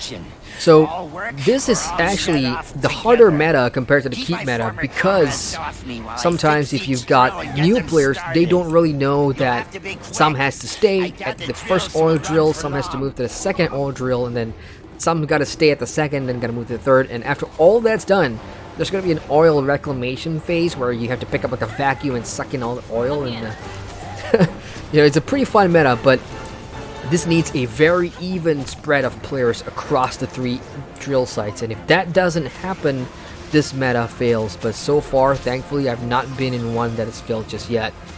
So what's going to happen here is you'll see a lot of branded coming from 3 different sites, over here, and over there. And you just want to make sure that Miner Mikhail survives the entire thing. And we have a total of 15 minutes, so it's shorter than the keep meta, which has 20 minutes. But the keep meta is just a power, it's just a DPS race, whereas over here, there's a lot more moving components. Now, to see whether this is going to be a close call or not, is just by looking at the amount of players that moves forward to the second drill site once we've taken back or fixed up this drill. So while this is happening, I'm going to just be the guy in the meta that just does nothing and check it in chat. Black says, the problem is that while the enthusiast gaming community hates mobile, the wider audience of players and the associated revenue in the mobile market is it's where it's at, and I totally agree with that. I was working on this project pitch back when I was working for a PR company. I took in a lot of gaming clients because that's kind of my passion. So we did a market study on mobile games because that's what they were launching in my country, and the first thing you'll notice is that in terms of revenue split alone between the PC market, the console market, and then the mobile game market in terms of the green, right? Who's making the most games, who's putting out the most games, and who's paying for the most games in the APAC MEA region, which is Asia Pacific and Middle East and Africa. In the Asia region alone, we're talking about billions and billions of revenue and development funds for mobile games alone. And this is not inclusive of PC games and mobile games, so and console games, sorry. So yeah, I agree with that. Because of how simple it is, you know, my mom plays mobile games, tap tap, whatever, crush crap, and you know, you have that store in there. Oh, if you want to hit this next level, you know, pay like $2 or whatever. Now you multiply that by 4 or 5 grandmas, or you know, whoever else that's playing on the train, on the tube, or you know, people at home. It's easier for mobile games to make money just by focusing not on just gamers themselves, but you know, casual, everyday people who probably have never heard of World of Warcraft or Guild Wars 2. So I see your point, but that's down to ArenaNet. I think they're pretty clever. They understand their audience, and even if they don't, I mean, they have shown in the past that you know, they don't truly know what we want in the game, but more often than not, they've come out pretty much all right, and I do trust them to make the right decision when the time comes. So Northwest Drill is what we're taking care of now. Miner Mikhail has gone down. I've already missed that. And he's got a commander and I hope a decent amount of players with him, because it looks like the majority of the players has kind of stuck with the first commander here in this first drill site. So we'll wait and see. As soon as he finished repairing that drill repair, you can see on the right side of the screen, the Southwest Drill icon is going to show up, And if that starts going down pretty fast, that simply means they do not have enough people to defend this place. And the thing about this meta area is that you're going to have a lot of the big guns. There's going to be champion Hydras, elite Hydras. There's going to be a bunch of hard-hitting branded stuff that's going to be coming. So, like I said, the smoothest meta here is having a decent split of players across all the areas. And how do I not have tools equipped? Shit, I'm out of mining picks. I can't pick up that dragon crystal node, and my OCD is killing me. Black in chat says, Galthril says, there's a lot of easy money to make via mobile games. I just hope it won't be the only games that are going to be made in general. I agree with you, and you know, it comes down to the IP as well. Like I've always talked about, you know, I have this video talking about when's the Game of Thrones MMO coming out, because to me, that is one IP, a fantasy world IP, that if an MMO comes out AAA, and if $1 billion was spent in development, they'll make $5 billion back, because that's such a huge IP. The thing is, you know, they've already gone ahead and made like a bunch of Game of Thrones mobile games, and you know, they're making in that money, so there's absolutely no reason for them to even think of an MMORPG. For games that are already established MMOs, it's a hard decision, and if they can't make a mobile, then they'll go console. And in some cases, they'll do both. Case in point, Black Desert Online. BDO has a mobile game, guys. You can look it up. It's already out in Korea. I don't know if it's ever coming to the West, but there is a mobile version of Black Desert. Arcage has a mobile version as well. Oh, there's a champion Hydra. We want to get rid of that as fast as possible and as far away from the drill, because that thing can do a crap ton of damage. I'm gonna die here. I keep forgetting that I'm on my Mesmer and I'm not on my Guardian, so I keep going in melee range and doing all my Guardian things that my Mesmer can't do. And that's how much I haven't played my Mesmer, y'all. And I especially don't take him out on meta events, because bad things happen.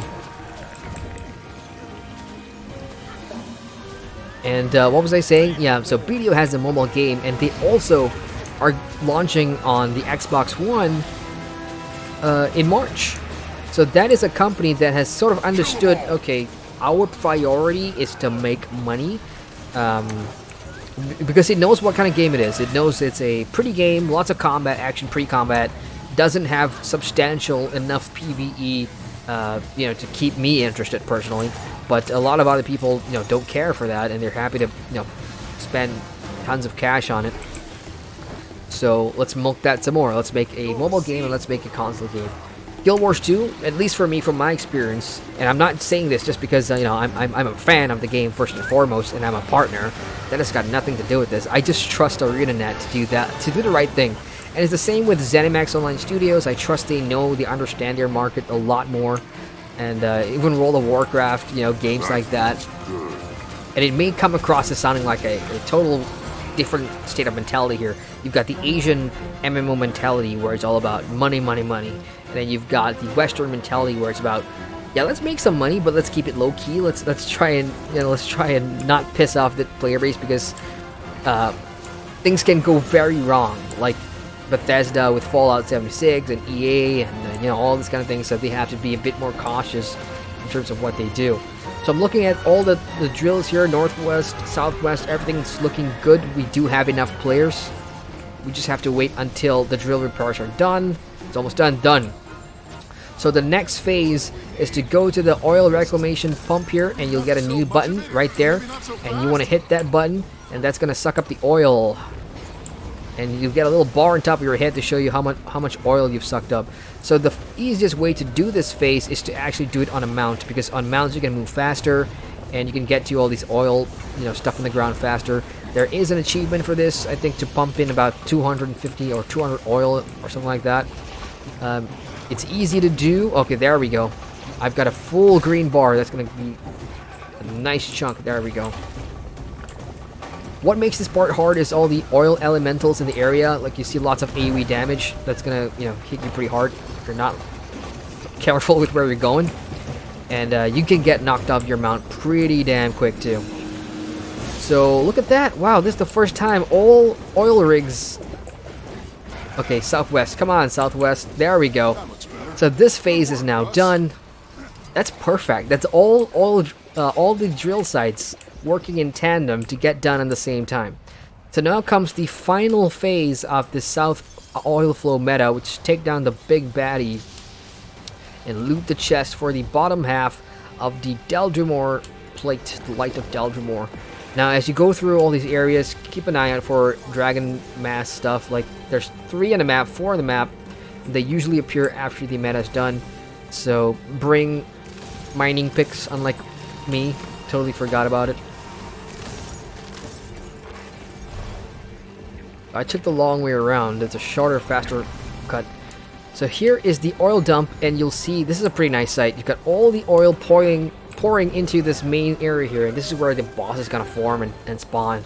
And this is a challenging fight because fighting in oil is going to be slippery, so you're going to be moving all over the place. There's lots of AoE in the ground. And as for mechanics, you know, he's got 2 phases. One phase is the CC phase, the CC bar phase, where it's up and he's going to do a lot of crazy things, bouncing back and forth. And second phase, he jumps to the ground and has that shockwave like Tequatl has that you want to jump over, which is made even harder by the fact that you're slippery and sliding around in there. So while waiting for him to spawn, I'm going to check in chat real quick. Black says, people thought that about Star Wars, right? How could an MMO with Star Wars IP fail? That's a good point. And honestly, it failed because BioWare has no MMO experience. That's at least for me, and I've thought about that as well, and I wrote an article for a site about it. You know, shit, I just missed the shockwave. But I feel like BioWare just didn't know or didn't have a proper MMO pipeline, kind of like Wallstar did when it launched. The difference is Wallstar, you know, those guys come from an established MMO studio. Those guys were ex-Blizzard. Whereas these BioWare guys, they know how to make great single-player games, but they don't know shit about an MMORPG, so... Very clever. And EA doesn't necessarily have MMORPG experience anyway. Plenty of oil from that spill. Half is yours. Okay, so that's the oil flows meta done, right? And you have all these dragon crystal nodes on the side here. You can mine it. And the chest is up here. I'm not seeing it because I've done it already. And now we can pick up the goodies. My bags are almost full. Great, let me just pick up all this stuff. And then we'll head back to my Guardian and we'll go do the Dwarven Catacombs. I'll show you guys how to get into that and how to work that for your Serpentite jewels. Let's get out of here. So that's the 2 metas. We've done the North meta, we've done the South meta. Let me just share some thoughts real quick. I prefer the North meta because it's a more confined area, less travel, less moving pieces overall, but it will require a lot of players. If you don't have the numbers to take down both the Riftstalkers at each end of the bridge and to take down the main boss within a respectable time frame, you're gonna fail the meta. And if not everybody in the party is using the Dragon Blood Spears, then yeah, it's gonna be hard. So I do like that keep meta. The Oil Flows one is great, but it's just a little, I don't know, I just prefer the keep meta. So what happens when you finish both the top keep and the oil flows? You get 1 of each. Light of Deldrimor, let me just bring that up here. Top half and bottom half. Now, here's the thing. If you're coming into Guild Wars 2, you're pretty new, and you want to do this episode for the new weapons, and if you don't want to do the meta, hey, guess what? You can buy each plate on the trading post. Believe it or not, you can. So the bottom half is more expensive. It's coming in at 4 gold and 49 silvers.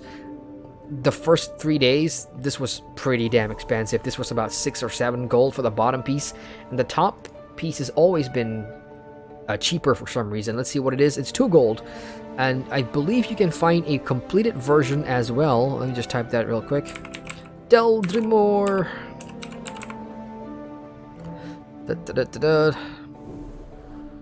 There we go. This is what a complete plate looks like. When you double click on these in your bag, it's going to form the full plate, and the full plate is just called Light of Deldrimor, and it's going to cost you 6 gold in total. Well, 7 gold, 6.99. So if you have a lot of gold, you don't want to run the meta because, like I said, they happen every hour on the 45th minute. If you have no time for farming that, then you can just buy it off the TP.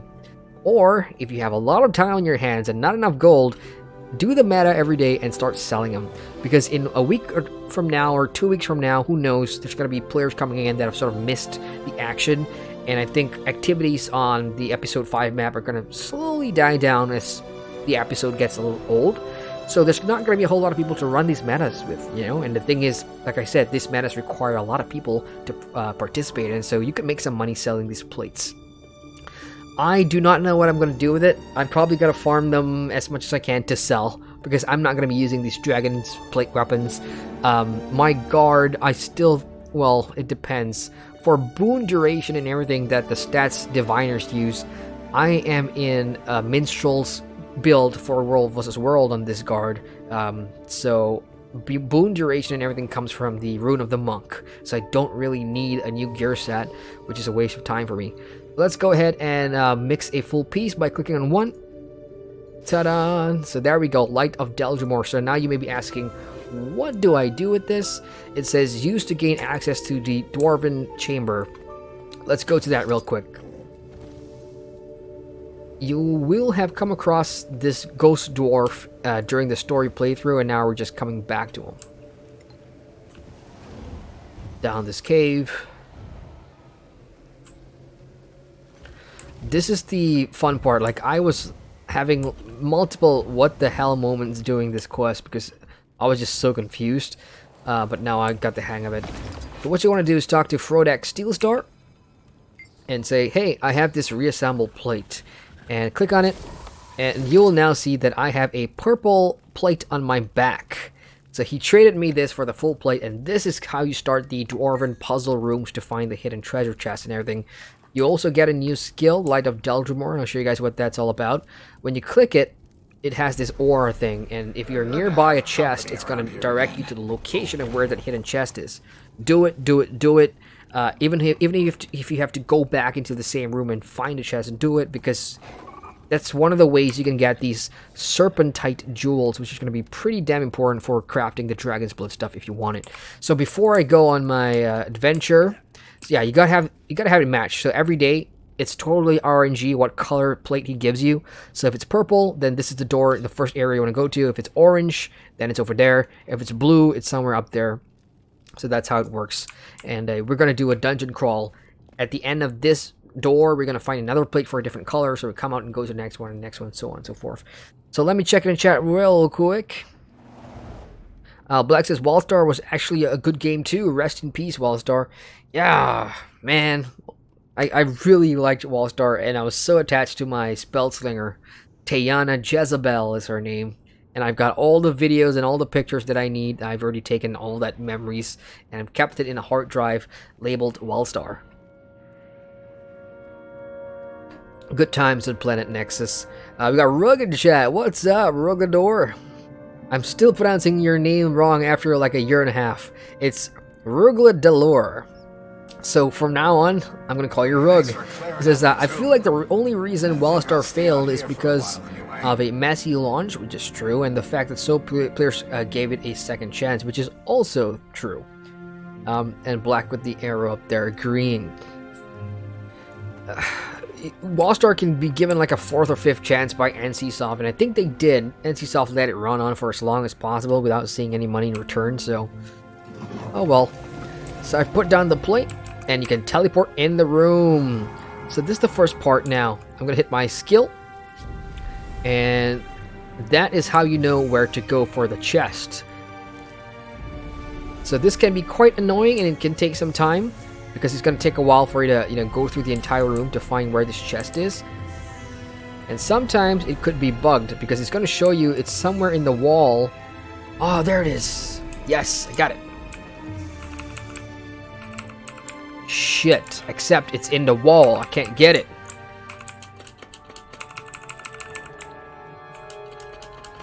Oh, almost.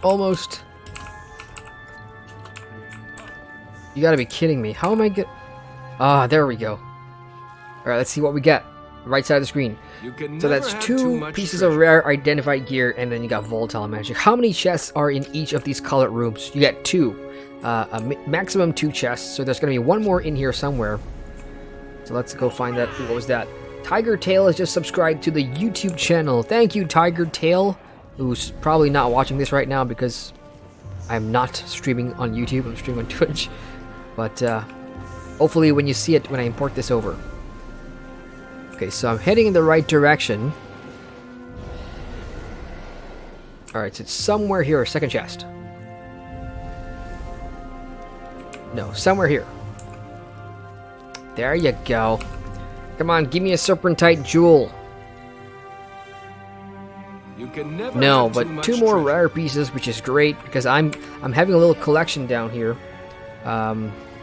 79, and just to show you why I'm pretty happy with that is farming Ishtan and Palawadon. That's 19 you can sell for. So my full stack is can sell for 49 gold.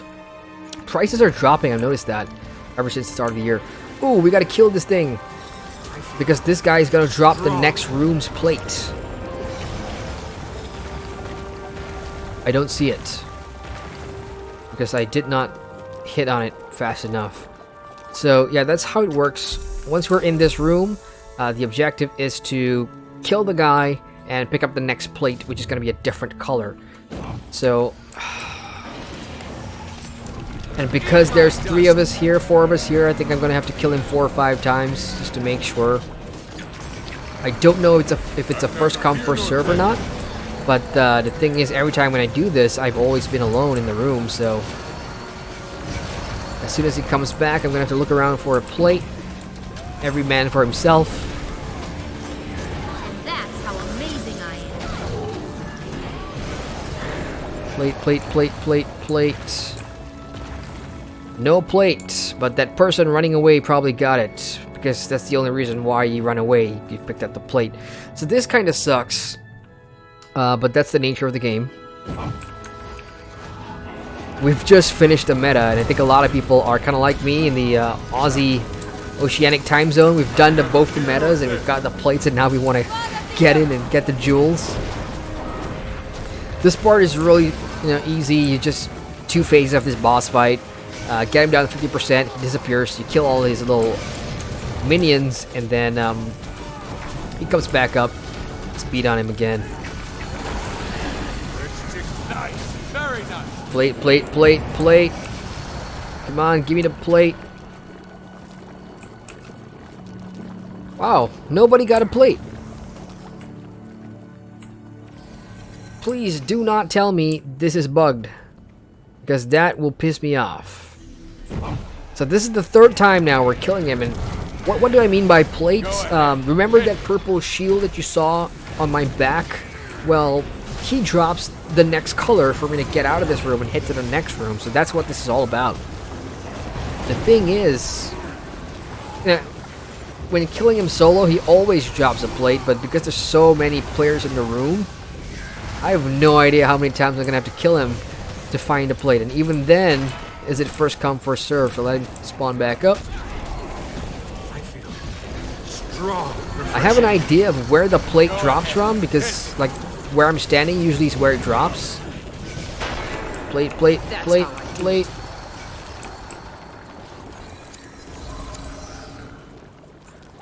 No plate. Son of a gun.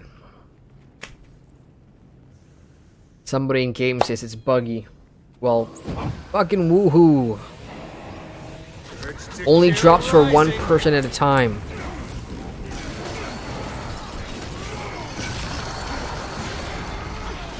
So there's going to be a big build up here of people backlog waiting for their plates, and Go ahead. Hit. That sucks. One of the things that you can do is the final Dwarven chess room, which is probably what I'm going to go show off now if this gets too frustrating. He's dead, and no plate again. So I'm gonna get out of here for a bit. Gonna cool down because this is getting a little pissy. Yeah, it's pissing me off a little bit. So I'll just show you guys real quick where the final room is. And the good thing is, once you have put down the first plate that you got, you can enter and exit anytime you want. But it's gonna count for the account for the day. So it's account wide, or it's character wide, I should say. But you can only loot the final chest up there once a day. So you'll have to go through 3 different rooms every day and find 6 hidden chests if you manage to find them. And within those hidden chests, you'll have a chance for Serpentine Jewels.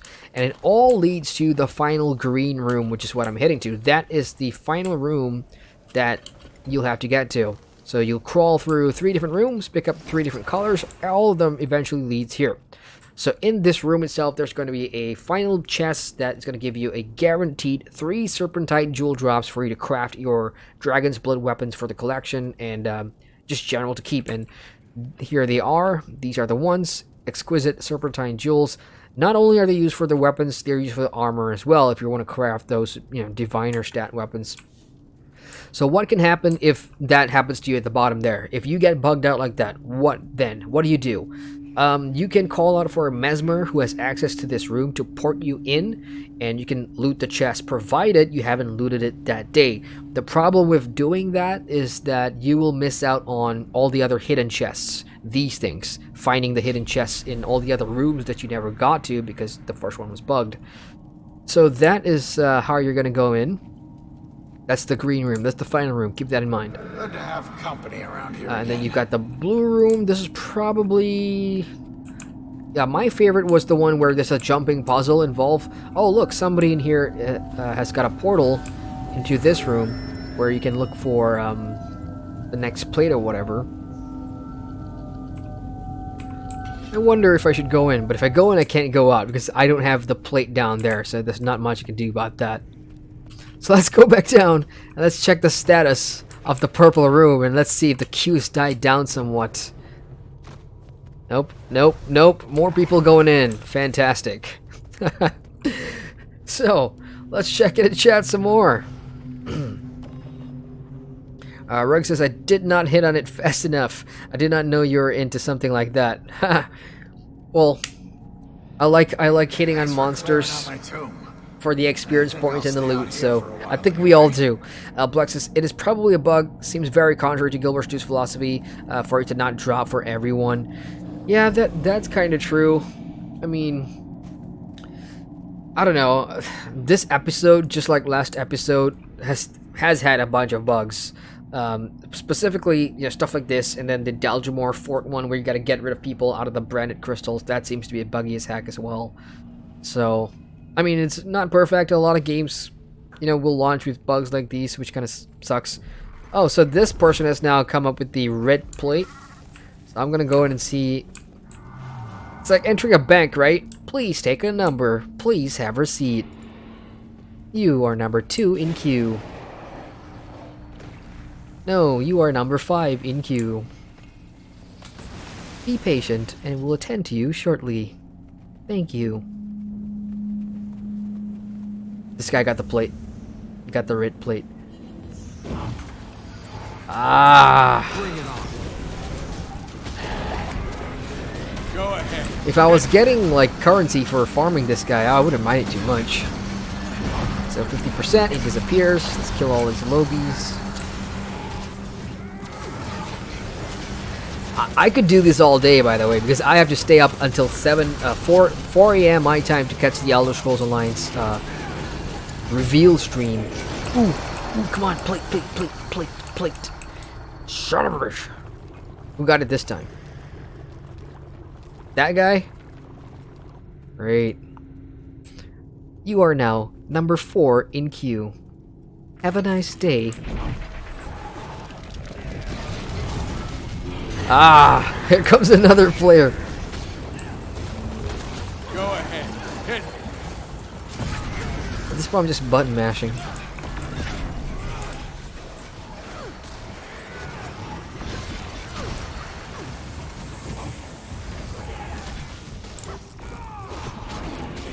Maybe it was this time.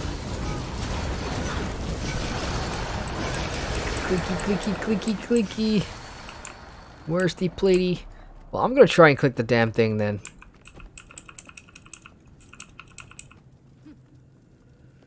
See if that makes it spawn for me or not. 'Cause it's friggin' annoying. Go. Armored up.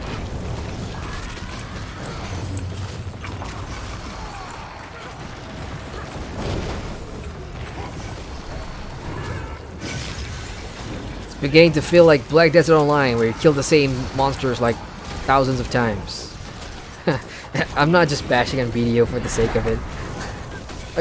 I'm kind of waiting to return to BDO. I still haven't checked out Remastered. I haven't checked out the Archer class.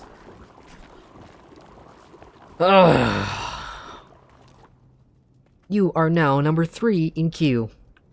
Have a pleasant day. Please take another number.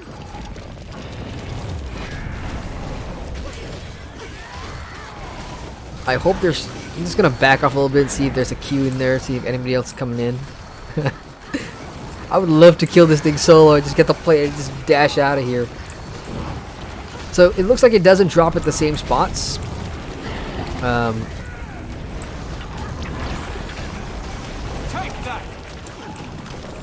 Clicky, come on. Fariana over there. Congratulations, Fariana. You are now number 2 in queue. Enjoy your stay.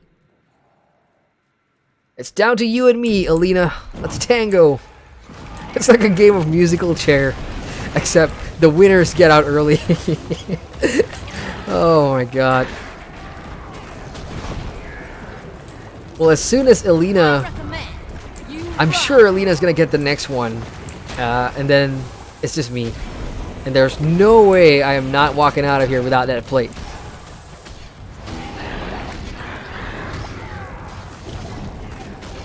Plate. Holy crap, I got the plate! Sorry, Alina. You are now number 1 in queue. Enjoy your day. Okay, so that is the plate that drops, and I was kind of spamming my F key to pick it up before somebody else does. So that's a brawl, that's a free-for-all, which, yeah, totally what Rug says, so against what Guild Wars 2 stands for, a community-driven game where, it's, you know. So anyway, let's go up to the red room. Yeah, if it's a purple room, I'm never doing it again. I hate the purple room now, if that's what's going to happen from now on. Red room is up there. If I'm not mistaken, the red room is the fire room or the trap room. And no, it's not. It's the dark room. So in here, your objective is pretty simple. Same thing as always. Find the hidden chests by spamming the special button. Nothing in here. And at the same time, you want to avoid some mobs in here. There are mobs in here that are kind of blind, or they act kind of blind. So as long as you stay out of their way, they won't do too much damage. Okay, so I'm getting 2 different directions here. I'm gonna do the left one first. So there's a chest in here somewhere. Back further? Yeah, behind this bookshelf somewhere. So the reason ooh! The plate's right there. Good. Let's go ahead and pick up that plate. So, blue room is next, so we have a chest somewhere here. Okay, I have a feeling I know where it is. Here. Here? There we go. That's one. Serpentine Jewel. Serpentine Jewel. Nada. 2 rare gears and 1 branded mask. I'll take that. Like I said, those rare stuff do sell pretty well. So the other one, if I'm not mistaken, was behind the first pair of bookshelves that we came in through, which is somewhere here. There it is. I uncovered it the first time around. Or somebody else uncovered that for me. Serpentine Jewel. Serpentine Jewel. Serpentine. No, but I did get achievement for that. What was that for? No one was using it anyway, so open 50 hidden chests and you complete the entire achievement. So 25, I suppose 1 and then 5 and 25. So a total of 4 achievement points for just opening up chests or whatever. And like I said, there's only 2 hidden chests in every room.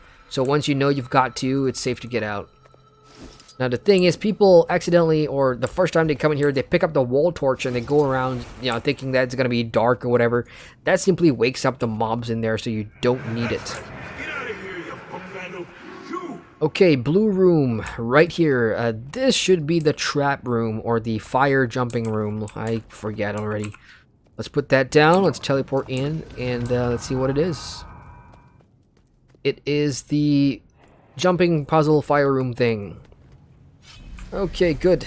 I like this one. This one's pretty fun because it's quite a challenge. Let's see where the nearest chest is. We got one somewhere here. Welcome to the sauna. At least that's what it was when I was alive. Got a bit hotter since then. Right, I'm going to jump across the lava, and thing is the rocks kind of break away, so you want to move fast. It's pointing in. Oh my god. No. Yeah, I'm just gonna move forward here. Thing is, these floors come back, so don't worry about them disappearing for now. I'm gonna check the place up here first, because generally there tends to be something up here. It could be different for every other player, though. The location of these chests could be random for each player. There's something down in that general direction, but I saw players coming out from here. So I'm just gonna make sure that it's different for me.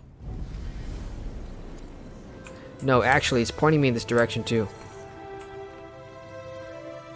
Is it the same for all of us? Nothing here. Nope, something here. Make up your mind. Yeah, that doesn't make sense. So I'm here, and I click the button, and it's telling me to go over there because something's there, and when I'm here, there's nothing here. Weird. So there's been reports of this thing being buggy as well, so if you miss out on a couple of chests, whatever. Let's go down there for a sec. Right at the end where the fire is, well, I'll take my chances.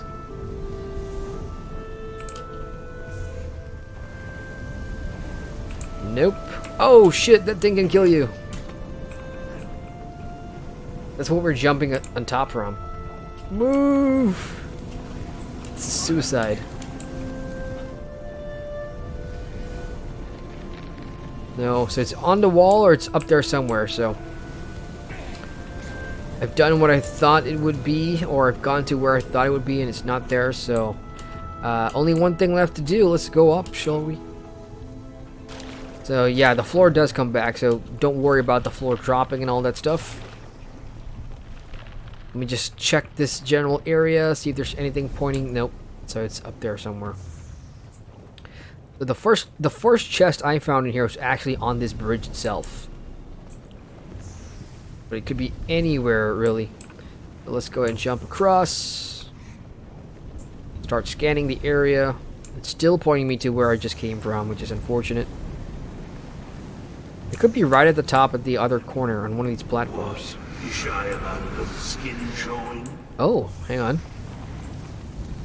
Nope. Cross. As soon as we get out, here we go. Let's try here. Yeah, it's definitely a cross.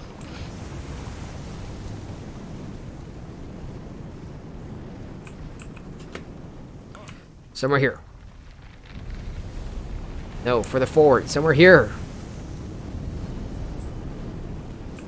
Here? Okay, it's a cross. It better be a cross, man.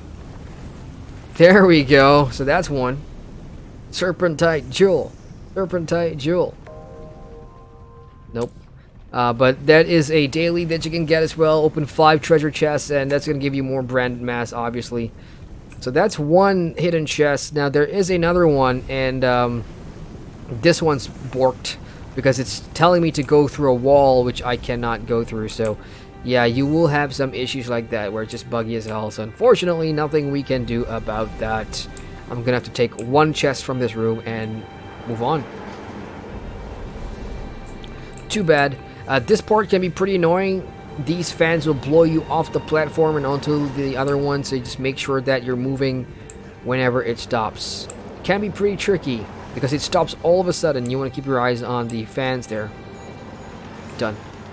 And the plate is right up here. So this is the green plate. This simply means you are ready to go and loot the big bad chest in the final room. So let us go and do that. this entire part of, you know, going through the hidden chambers and stuff it's a refreshing idea, because in the past 2 episodes, you know, it's pretty simple for the entire meta and the collections. You either do A and B and you keep it, you know, repetitive, whereas here it's you got to do meta A, you got to do meta B, you have to have 2 components from 2 metas, put them together, and then you got to come to this part C here, which is go through these daily puzzles, which are kind of RNG, to get what you want. So it's more work, definitely, but at the same time, it's like, okay, yeah, this is a little refreshing, but over time, it just probably gets a little old on you. Like, you get tired of it, definitely, if you do this every single day. So there's 3 different chests in here. Forgotten Cache up here, you want to pick that up. That gives you, what? Why would... That's a Sandswept Isle, currency that I just got. So you have Dwarven chest here, and this one gives you more of these gear. And don't forget the hidden chests. The big one is right here. And this is the one that's going to give you those 3 Serpentite jewels. So let's go ahead and open them up. And watch the loot flow in. Bam! Nice branded mass. 3 Serpentite jewels, which are guaranteed to drop from this chest. And, yeah, that's about it. This throne over here has a hidden achievement. You want to sit on it. If you haven't done it yet, it's going to give you an achievement. And once all that's looted, you can now get out. And that is what I've been doing daily for the past, well, since launch. Doing my daily hard task every day on 8 tunes. So I've amassed over 600 branded masses. I already spent 400 of it. And I've been collecting lots of Serpentite jewels, and these aren't the only way they drop. As I said, if you do the meta, both south and north keep and oil flows, looting the final boss chest has a small chance, very small chance, to drop these Serpentite jewels. I've had it drop maybe once or twice, which is, you know, which kind of explains the even number that I have here, 14, as opposed to an odd number, because they only drop in 3s every day. So I've got 2 more to go, but I can't merge them now and do it again and loot the chest again. It's once per day per account. So I have to wait for tomorrow or whatever, and I have to decide real quick, do I want to sell them on the TP, or do I want to collect the rest of the 15 other weapons? This is the entire thing. This is what this is all about. Dragon's Blood weapons, which has your divine stats. Power, concentration. Again, the 3 classes that are going to benefit the most from this stat is Mesmers with your Chronomancers, your Guardians that run in Firebrand with all your boon uptimes and whatever, and then finally Revenants that want to play a healing or a boon build. That's entirely up to you. If you're going for the Ascended version, please, I honestly think it's so much more easier to just get Ascended weapons and armor through different means rather than doing the amount of work that it takes to do, because you don't even get a Ascended collection for this. Like episode 4, for the Requiem armor, you had the LG set, which is the exotic collection, nice, and then you got the Requiem collection, which is the Ascended versions, right? I think it was. No, I could be wrong. Oh no, there's no Ascended versions. There's only LG for the non-shiny, floaty armor or whatever, and then you've got the Requiem for the more cosmetically awesome one. But that's still 2 different collections, and those were easy. So the Ascended version of these Dragon Blood weapons do not have its own collection, so is it even worth the time and effort? You guys decide that. For me, even though I do play a Chronomancer, I do have my Firebrand. They're all decked out, and well, for the most part, my Firebrand is using, like I said, Minstrel's gear for web healing, so I don't really need the Divine stat. And that's that, guys. That is the tour. So I've got 4 or 6 in the bank. Let's go ahead and deposit all this. And that's it. That's it for the Thunderhead Peaks. This is what the full map looks like. I've got map completion on this guy. There's lots of hidden nooks and crannies here. Like, there's one mastery point that's a real pain in the butt to get, which required the Mount Mastery. So I haven't showed that off, right? I haven't showed the Mount Mastery for this episode, and it is the Bond of Faith. So that is the final mastery here for what we currently have, Crystal Champion, Bond of Faith. So this one took like 5 mastery points. So let me just give you guys a quick example of what it does. It basically lets you leap out of your mount and spread your kind of new power with Aurine wings just to get to the platform, or it's like a last-ditch attempt to get to something that you think you're not gonna make. So there's a few areas on this map, like one of those mastery point stuff that I was talking about. So for example, I think this is a good example. I'm gonna try and hit that ledge over there, and if I can't make it, I'm gonna hit 9 and wham! That's what Bond of Mastery does. It gives you that final leap to try and hit something that you think you can't make. And there's other uses for this. I've tried this in the Heart of Maguma. I've tried this in Verdant Brink. If you're flying, and because if you're trying to hit an updraft to glide, right, you can hit that number 9 skill. Well, for me it's number 9 anyway. Hit Bond of Faith and leap into the updraft and sprint your glider, and up you go. So that's a pretty fun thing. It's going to take some skill and practice to get used to, and that's it. So that is my mapped tour of the Thunderhead Peaks. I will now put out the review for episode 5 over the weekend, so until then, on YouTube, by the way. So yeah, wait for that. So before I go, I'm just going to check it in chat real quick. Rug says, no, Galthril says, no, where am I? Rug says, bugs like that must bug you a lot. It does, because you spent all that time, you know, getting to that point, and then there's a roadblock, and the roadblock is not made by you. It's a problem with the game design. That's kind of annoying. Rug says, only bugs I accept in games are the insect variety. Even in Guild Wars 2, I can't stand them anymore, and that's because of playing too much Tangled Depths, too much Chak. I've got Chak. Well, it's called Chalk. Chalk. It's just, I hate the Chalk in Guild Wars 2. I absolutely despise the Chalk. And if I ever go back to TD again, you know, I just get so frustrated with hearing a Chalk noise and, you know, doing the entire meta again. It's my least favorite thing in Guild Wars 2, the Chalk. Galsrule says, don't talk about queues. I just had a 2-hour-long queue on the phone to a customer support thing. The jungle waiting music is still in my head. Man, 2 hours on the phone? Holy crap, I hope there's no charges for that. Rook says, you are now number 666 in queue, and Rook says, looks like the game devs are taking the floor. It's lava game 2, literally. And Galsrule says, I didn't say anything. Alright, you guys. So that's gonna be it for me. I'll import this over to YouTube, and you guys will see it before the review comes out, I suppose, for those of you watching on YouTube. Those of you here on Twitch, thank you very much for joining me tonight. I had a ton of fun. I still need to go and burn something. I need to burn 4 or 5 hours before the ESO stream. Galthro says, yeah, 2 hours, and they didn't even help me. Those are the worst. Let me guess, was it a bank? Because I've had experiences like that on the phone or going physically into a bank looking for help, and at the end of the day I come out with more questions and problems than I have answers. Malaysian banks, bad. Anyway, that's gonna be it for me, guys. So from all of you, Galthril, Black, Rugador, and who else was in here? Nick earlier. All you guys jumping in, say hi. Hey, thanks so much. I did not expect to see anybody in my return to Twitch stream 2019, but here I am. So I'll try and keep up. Well, I'll try and keep with this timetable of Tuesdays at 9 something and Fridays at 9 something. It's not gonna be as what it says down there. Side quests and PvPs. I'm just gonna mix it up really. Whenever I've got time, I'll just do it. So hey, Geltro says no, it was to get parts for my sofa, which I guess in some language can be called banks.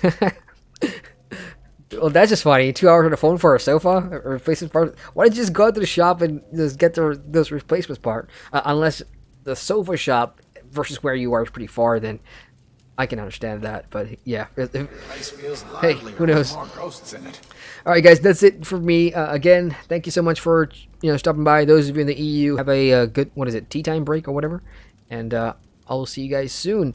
Galthur says I moved country since I bought the sofa. Oh, okay, that makes a lot of sense now. Yeah, we can continue this conversation in Discord. Tell me more about the sofa. What parts are missing? Black says, thanks for the stream. Thanks for joining, Black. I appreciate, discussing with you guys and sharing your opinions and everything. And hopefully we'll get more Guild Wars 2 news, maybe episode 6, maybe that expansion, and maybe that mobile game so that we can talk about it more, right? Anyway, I'll see you guys on my YouTube channel really soon. I got a couple of videos coming out, including the review for this episode, so I'll catch you guys then. Anyway, that's it from me, Jeremy Adrian here. Thank you guys for watching. Later, all.